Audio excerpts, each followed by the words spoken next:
In GridMaker, if you select the negative space box, it enables the negative space area, which is an area that no images are allowed to go into. You can put that wherever you want. You can scale and move that as you see fit, and you can see the images are automatically working around that area. You can also type in the values for where that box should go. And so these numbers inside here are actually the distance between the margin and the box. So if we put 1.5 here, then it's 1.5 inches from the top margin to the top of the negative space box. If we put in 2 inches on the right, that means you've got 2 inches between the margin and the right of the negative space box. But usually moving with the mouse is the best way to do the negative space box, in my opinion. You can also, if the box is anywhere that's not centered, if you come in here with the crosshair and double click, you're going to center that to the canvas.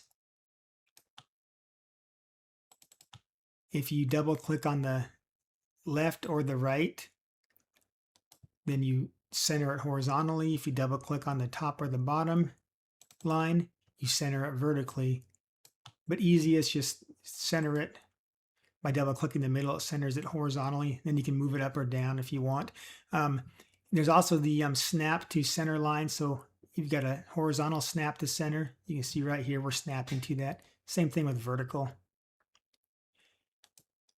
So now this can be kind of touchy at times to get the exact layout you want. There's a lot of complex math involved here to where it's deciding what to do. You can always change the number of images per row. So we've got 8. Now we've got 9. We can override that as we see fit. If it didn't choose the exact number per row we wanted and we think a different one would look better wrapped around. And I see that even more often when you're using this in correlation or together with fit to page margins.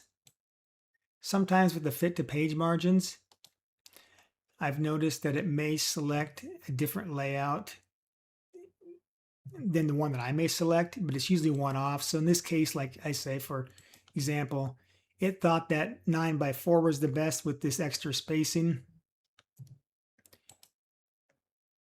but maybe 8x5 is better.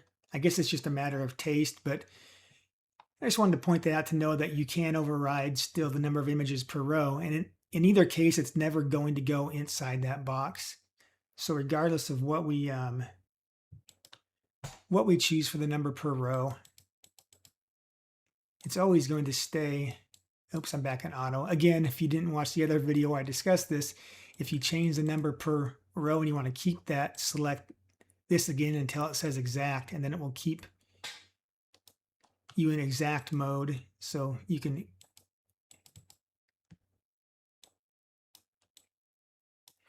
but in any case, regardless of what you do, it's never going to put images inside this box.